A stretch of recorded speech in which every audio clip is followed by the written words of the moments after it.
Bismillahirrahmanirrahim. Paslun utawi ikilah iku pasal sawiji arkanu sholati utawi piro-piro rukun sholat iku sab'anta asyara 17.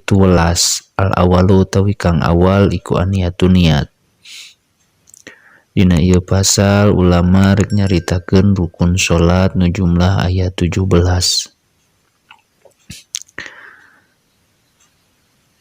Sifatna sholat eta teh ngawengku kana purud. Artina purud teh sababaraha pardu nu dingaranan rukun sholat jeung ngawengku kana sunan. Naon ari sunan? Sunan teh sunat-sunatna sholat.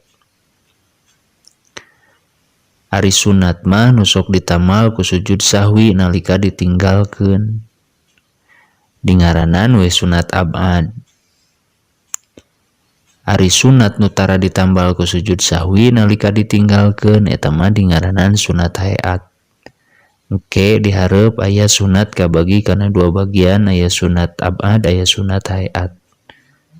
Sunat abad mah sok disunatkeun sujud sahwi, mun sunat hayat mah teu kudu sujud sahwi. Nah, anapun ari rukun salat ku ulama dibejakeun dina ieu kitab sab'ata asyara ayat 17. Naon nu 17 teh? Al awalu aniyatu nu kahijina niat. Niat salat.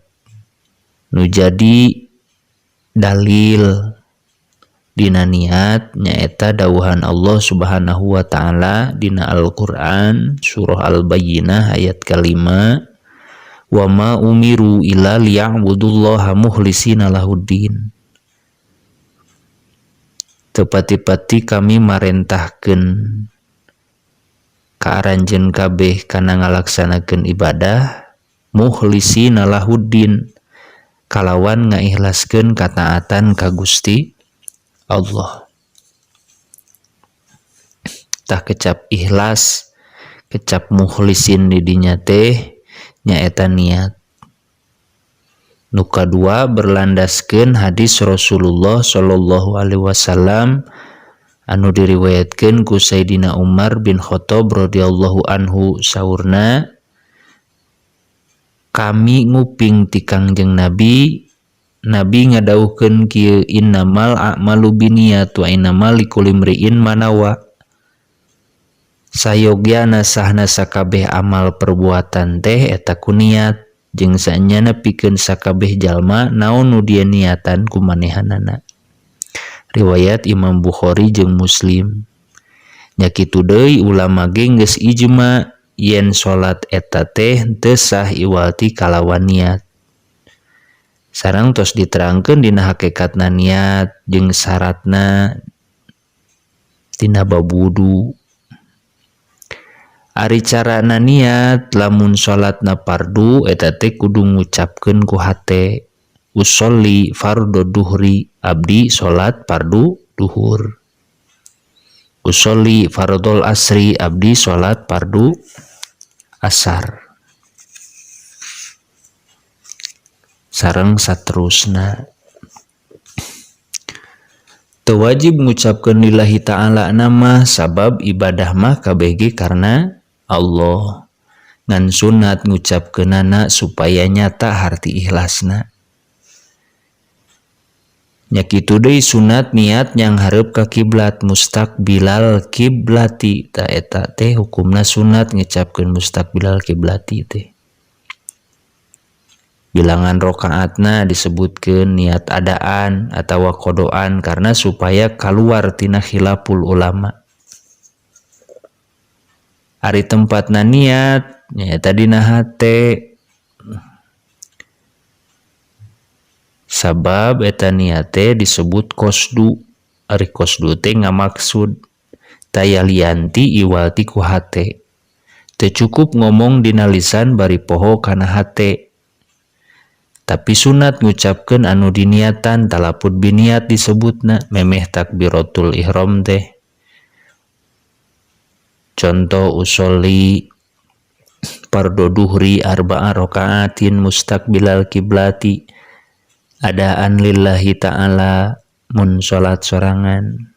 Niat abdi salat duhur 4 rakaat mayun ka kiblat fardu karena Allah Ta'ala. Dina hatena eta teh ke dibarengkeun jeung ngucapkeun Allahu Akbar takbiratul ihram. Ke dina rukun salat nu nomor kadua. Supaya naon? Supaya lisan teh ngabantu kana hate jeung supaya leuwih jauh tina waswas. Sarta dikiaskeun kana niat haji sakumaha nu diriwayatkeun ku Imam Urwah saurna, naon anu kedah diucapkeun ku abdi dina niat haji? Walar Siti Aisyah, Allahummal hajja aradtu wa ilaihi amidtu fa iyyasartahu li fahuwal hajju. Diriwayatkeun di Imam Anas saurna sami'tu Rasulullah sallallahu alaihi wasallam yaqul labaika umratan wa hajjan. Kami parantos ngadangu ti Kangjeng Nabi sallallahu alaihi wasallam anjeunna ngadauh abdi nyubadanan kana panggilan Gusti kalawan umroh sareng haji. Riwayat Imam Muslim, Imam Abu Daud jeung Imam Tirmidzi.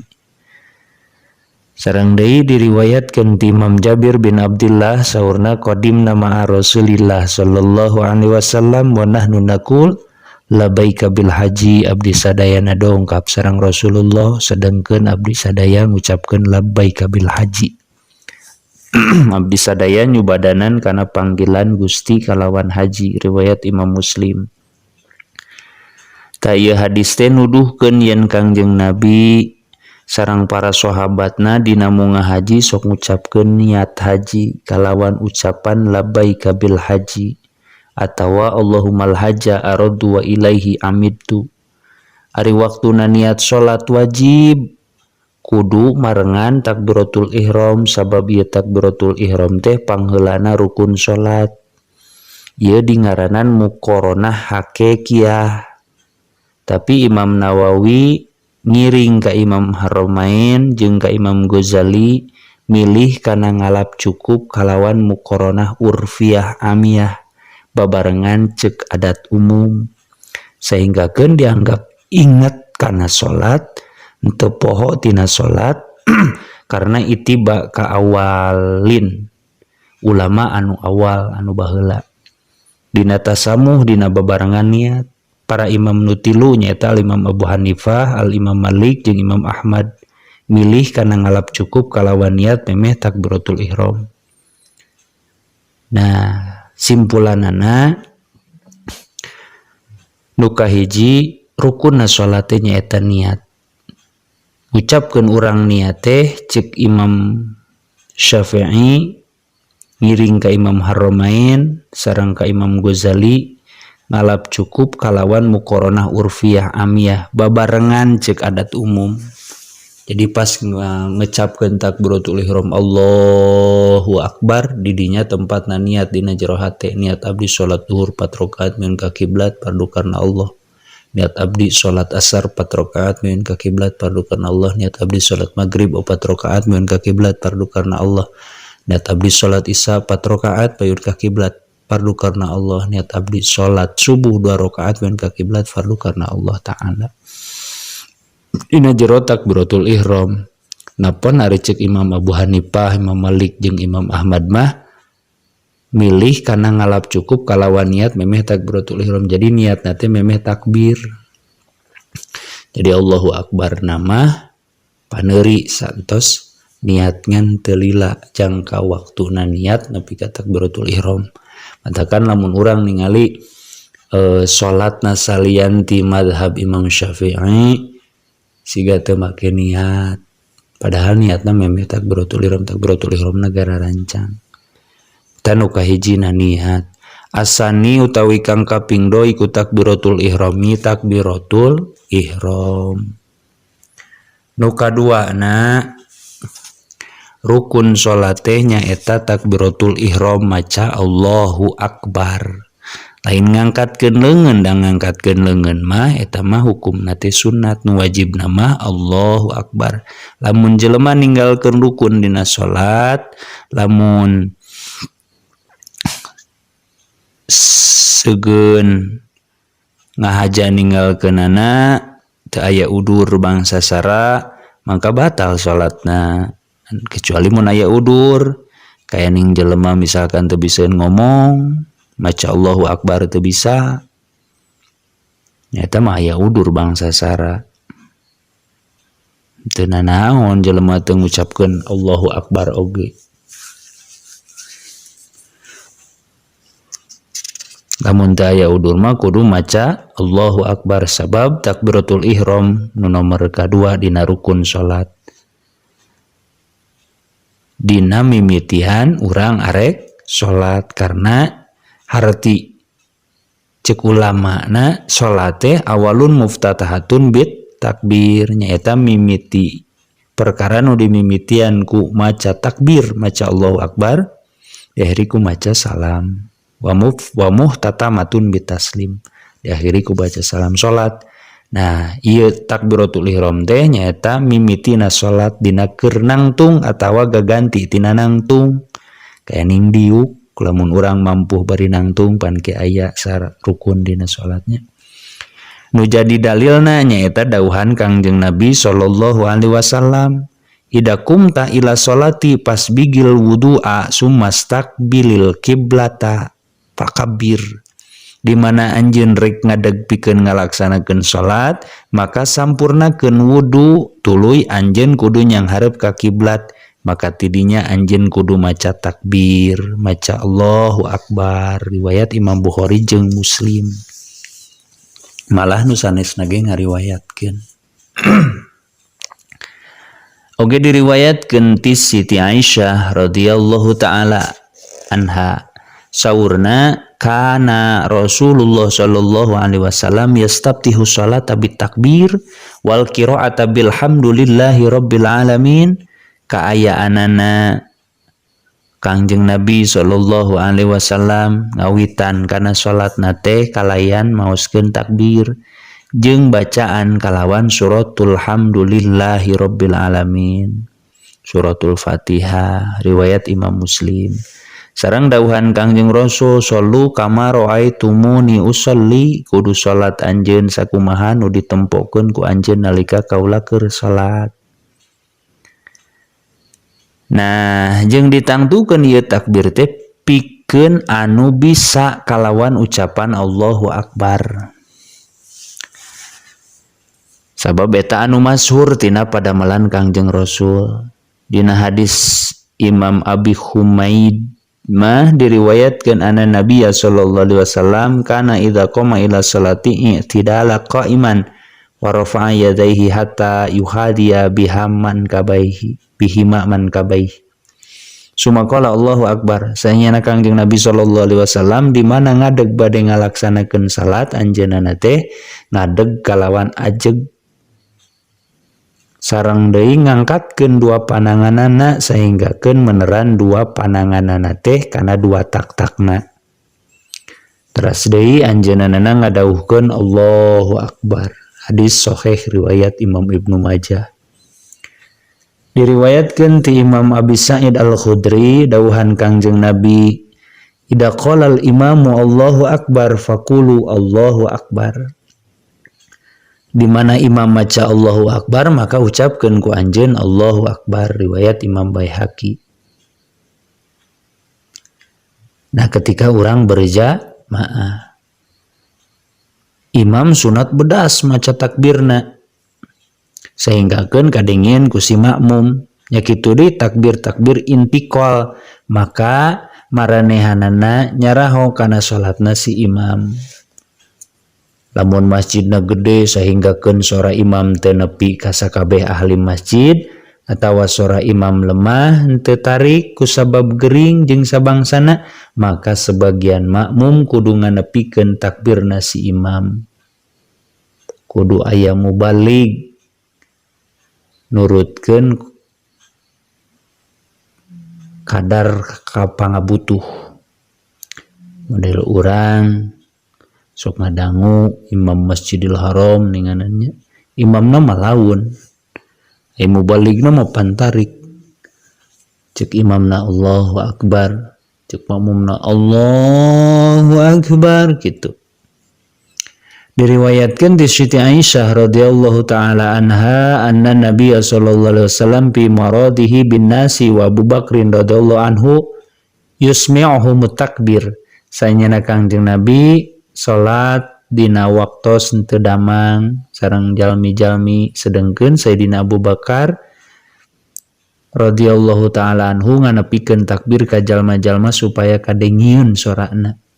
Riwayat Bukhari Muslim. Ari salianti imam naha makmum atawa munfarid sunatna kendor kalawan maca takbir. Ari panghandapna kendor supaya kadengi ku sorangan lamun cager pangdengena. Ieu umum dina bacaan Quran, takbir, maca tasbih dina ruku jeung liana, maca tasyahud, maca salam jeung doa. Nah anu wajib atawa nu sunat. Tadi hitung-hitung kabeh sehinggakeun kadengi ku sorangan. Jadi ari makmum jeung imam nu sawarehna salianti maca Fatihah tadi, maca surah, maca takbir. Doa-doa mah nu kararitu lalaunane supaya kadengi ku sorangan lamun cager pangdengena. Nya urang utuhus ge da kadengi atuh. Tong tarik teuing bisi batur kaganggu. Sunat dina takbir ngangkatkeun dua dampal panangan, dua leungeun. Meneran dua tak-tak. Sakumaha diterangkeun ti Imam Ibnu Umar radhiyallahu taala anhuma Nabi sallallahu alaihi wasallam kana yarfa'u yadayhi hadwa man kibaihi daftataha salat wa idza kabara lirruku' wa idza rafa'a ra'sahu minar ruku'. Saenyana Kangjeng Nabi sallallahu alaihi wasallam eta sok ngangkatkeun dua pananganna meneran dua tak-takna nalika ngamimitian salat maca takbiratul ihram jeung nalika takbir rek ruku jeung nalika nyengkatkeun mastakana tina ruku. Riwayat Imam Bukhari jeung Muslim. Ari anu abdolna waktuna ngangkatkeun dua leungeun teh bareng jeung mimitina takbir. Sanggeus takbiratul ihram sunat maca doa iftitah dina tina sawarehna doa anu diriwayatkeun ku Sayyidina Ali radhiyallahu taala anhu. Saenyana Rasulullah sallallahu alaihi wasallam di mana ngamimitian salat anjeunna teh ngaos takbir teras ngadoa. Doana teh anu wajhtu wajhiya lilladzi fataras samawati wal arda hanifan musliman wa ma ana minal musyrikin. Inna sholati wa nusuki wa mahyaya wa mamati lillahi rabbil alamin la syarika lahu wa bidzalika umirtu wa ana minal muslimin.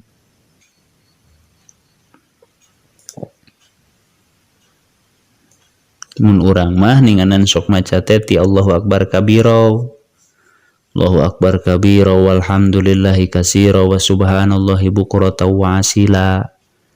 Ditamahan ku eta. Terus ini wajah tu nepika wa ana minal muslimin. Aya deui nu sawareh mah mabaid baini nu eta seueur da aya nu subhanallah ninganan. Manu kawarid ti Kangjeng Nabi anu neme wajah tu hartosna abdi madepkeun wajah kaadat nu ngadamel langit sareng bumi ajeg netepan agama Gusti tur tumut sareng abdi sanes golongan jalma-jalma musyrik saestuna salat abdi na salati wa nusuki ibadah abdi wa mahyaya hirup abdi wa mamati sareng maut abdi lillahi rabbil alamin eta teh kagungan Allah nu ngatur sadaya alam. Teu aya nu ngarencangan ka anjeunna sareng kalawan eta anu dicarioskeun abdi diparentah. Sareng abdi ti sapalihna jalma-jalma nu Islam wa anna minal muslimin. Riwayat Imam Muslim jeung Imam Syafi'i. Dina hiji riwayat doana teh srek eta tapi dina riwayat anu sejen mah aya tambahanana. Ieu doa iftitah teu sunat ka makmum anu manggihan imamna lain dina keur nangtung. Disebut we makmum masboknya atawa moal kaburu maca Fatihah lamun maca doa iftitah heula atawa geus maca ta'ud atawa maca Fatihah. Sanggeus maca doa iftitah sunat maca ta'ud memeh maca Fatihah. Dawuhan Allah, fa idza qara'tal Qur'ana fasta'id billahi minasyaitonir rajim. Di mana anjeun rek maca Al-Qur'an maka ucapkeun ku anjeun a'udzubillahi minasyaitonir rajim. Saur Imam Ibnul Mundir geus warid ti Kangjeng Nabi yen anjeunna sok ngadawuhkeun memeh ngaos Al-Qur'an a'udzubillahi minasyaitonir rajim. Ieu ta'ud jeung doa iftitah dibacana kendor saperti sakarina zikir anu disunatkeun. Jadi beres maos takbir teras maos doa iftitah. Hukumna sunat, jang si imam, jang si makmum. Jang si makmum anu datang babarengan sunat maca doa iftitah, anapun ari datang na paneuri mah sakayani ngamakmum masbok, maka eta mah teu disunatkeun maca doa iftitah, langsung we baca Fatihah komo ai waktuna samporet mah. Eta name kadua dina rukun salat. Wallahu a'lam bishawab.